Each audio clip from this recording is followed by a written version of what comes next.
Hello, my name is Martina, also known as Marillion Cosplay, and today I'm going to show you how I made my treasure planet map with lights, so I hope you find this walkthrough useful. To make the map you will need transport, rubber of your choice, I use black for this, an acrylic sphere in the size you want your map to be, LED lights, I used 8 for this, you can do more or less depending on how bright you want it to be. You need a battery pack, solder and wire, a green permanent marker, paint, I used brown and gold and bronzy colors for this.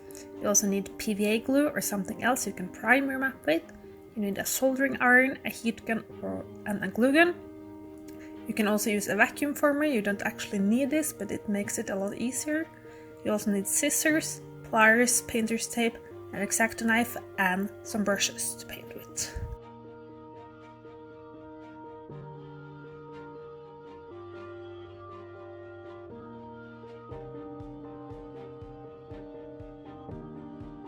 You want to start with taking your transport and mark the size of the vacuum former frame onto it with a marker. Then you take your scissors and just cut it out. You need to repeat this step 4 times.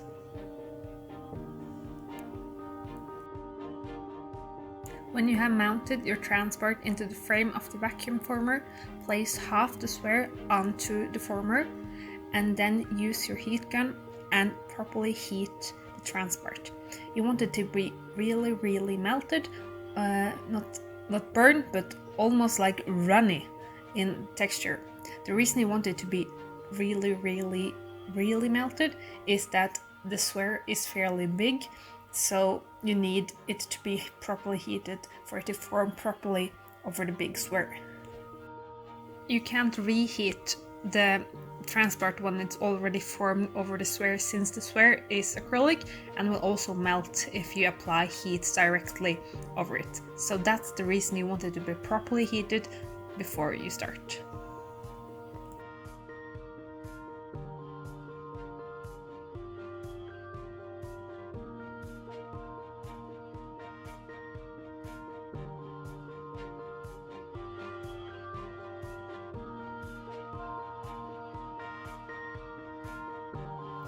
If your transport half squares got these sort of folds onto them when you made them over the vacuum former, just pop them over the acrylic one again and use wood burner or soldering iron and apply it directly onto the folds and sort of melt them flat.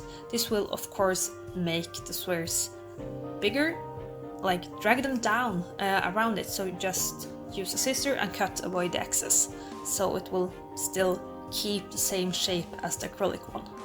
And just keep doing this until you're properly pleased with the shape of your transport.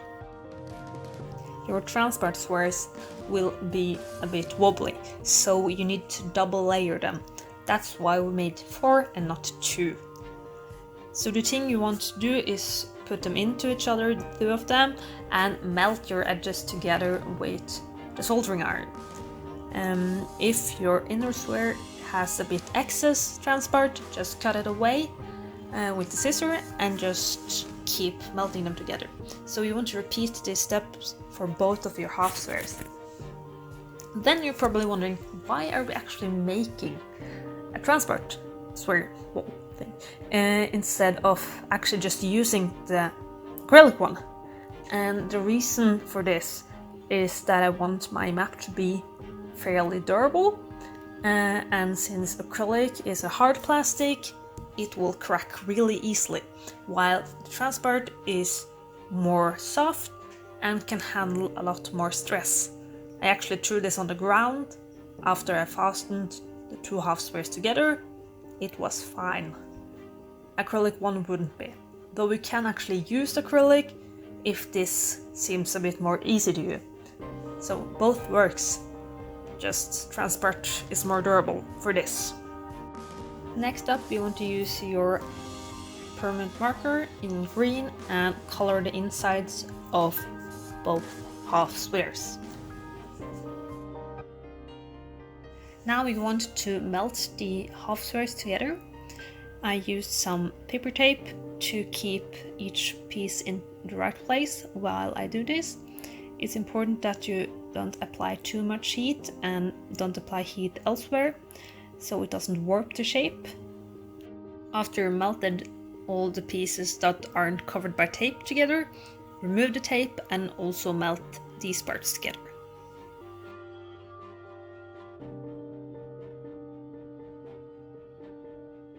Use the soldering iron and some pliers and make a round hole into the side of the sphere. You want this hole to be as big as the battery pack so it can easily be taken in and out of the sphere.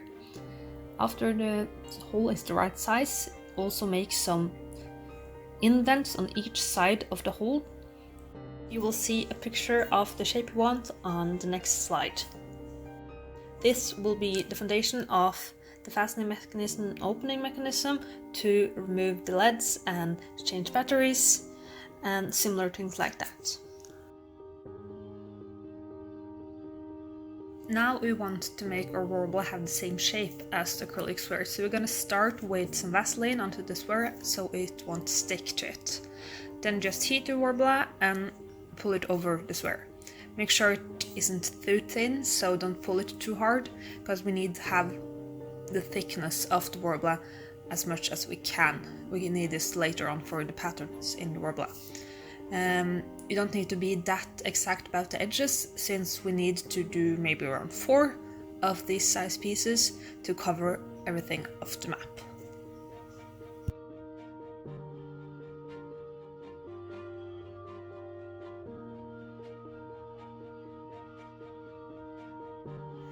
Draw circles of varying sizes onto the Warbler. You need to make a lot of these, more than you think you would need for this actually, and then you just cut them out with a scissor.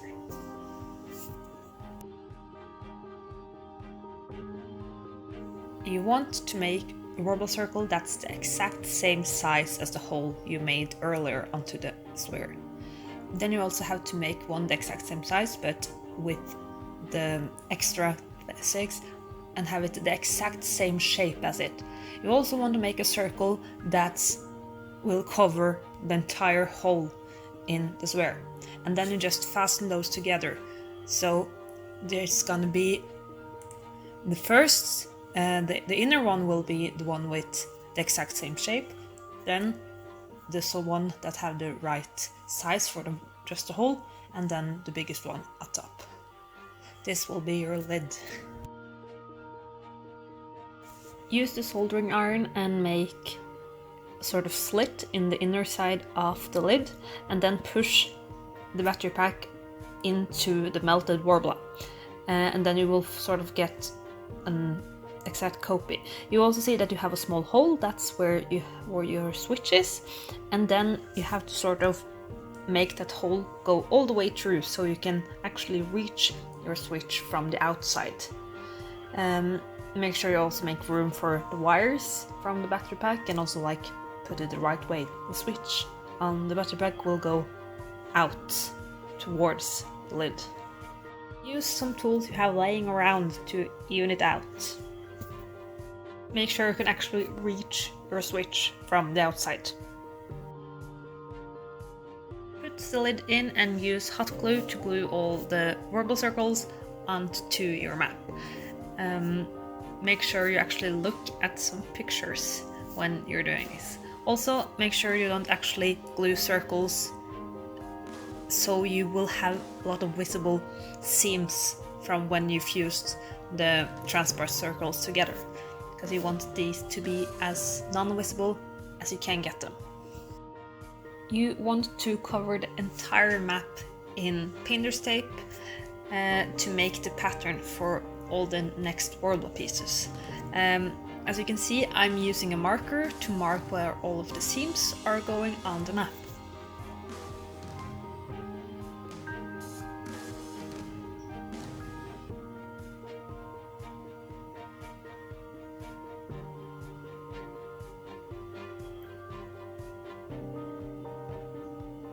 I'm also using the marker to mark where all the circles are.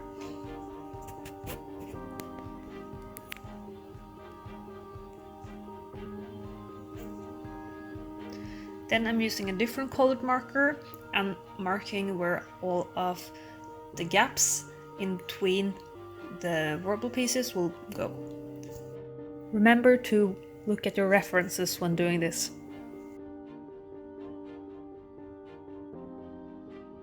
Use the X-Acto knife to cut away all the tape that's over the circles and peel that away. Be careful and try to not cut the transport.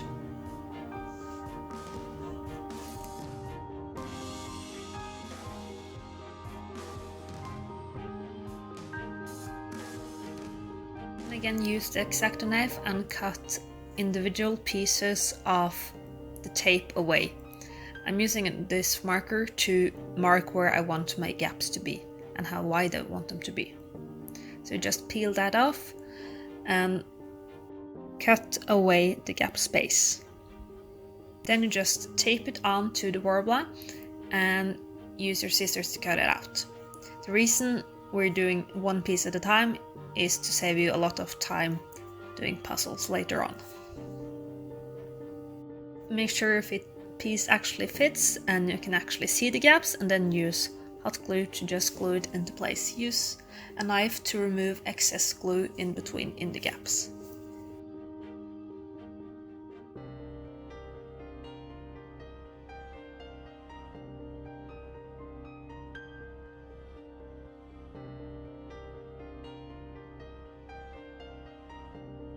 I'm using a wood burner tool with a thin rounded tip to make the patterns into this. You can also use normal soldering iron, though I prefer the rounded tip to make patterns into the warbler.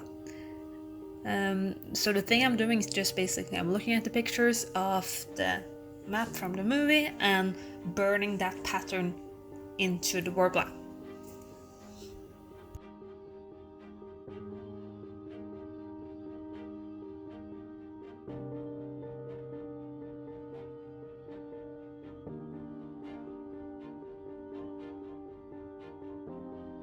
Next up is soldering the LED lights to the battery pack. For the map I'm doing a parallel circuit, and the reason I'm doing a parallel circuit is that it will be a bit brighter, though it uses a bit more power, and if one of the LEDs go out I still have lights. So that's the reason I'm doing a parallel rather than a serial circuit for this.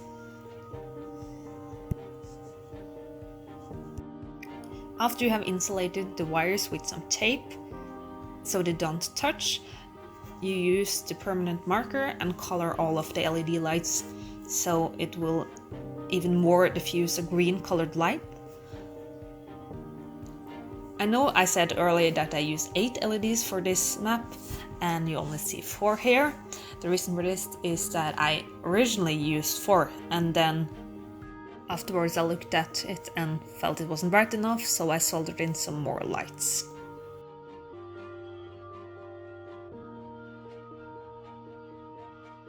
Ignore the painted map. I sort of go a bit backwards and forwards while I work at things.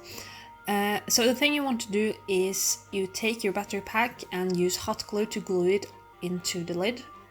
Make sure you don't actually put any glue where the switch is, so you don't actually block it. And add some glue at the sides of the battery pack as well, just to properly secure it. Again, make sure that you can actually reach the switch from the outside. Put your LEDs inside the map and turn the lights on so you can see that all the gaps are properly visible and also that the lights diffuses correctly in between them before we do the priming and the painting. Use watered out PVA glue and prime all the black warbler parts of your map. Try to not get anything on the transport. Then do as many layers as you feel is necessary to get it as smooth as you want it to be.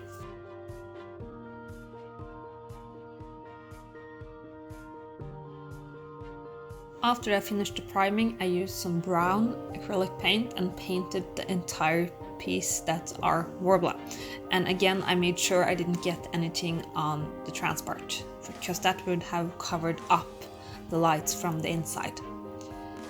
The reason I'm using brown and not black is that I want the warm undertones of the brown to sort of shine through the painting on the next step.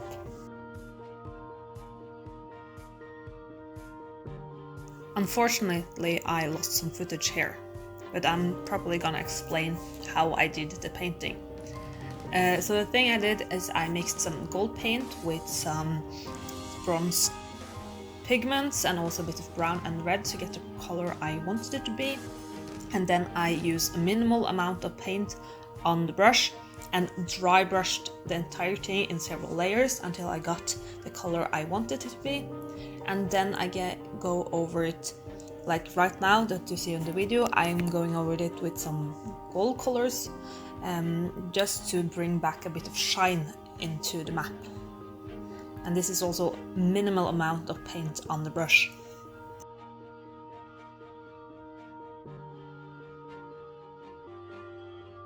I'm using a watered out brown with some gold mixed into it, and I'm adding a fair amount on where my patterns are, and I'm using a cloth to remove the excess paint, so it's only in the pattern that the excess paint is actually staying put.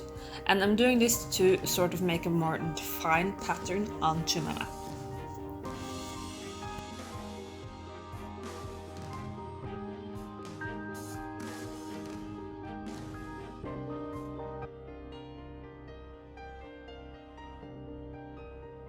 After I've done the acrylic wash, I sort of go over the map again with some golds to sort of just like bring back the shine to certain places and sort of even out the color a bit.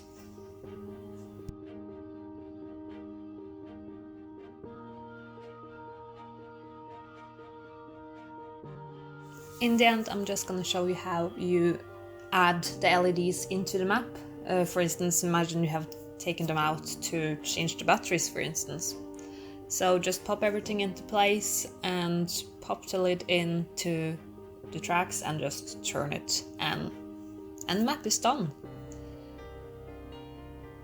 I hope you found this tutorial useful, and if you do decide to replicate this map, please tag me on the result because I'm really curious to see how it turned out. If you have any questions about this map or anything else, I'm Marillion Cosplay on both Instagram, Facebook, Tumblr, and also here on YouTube.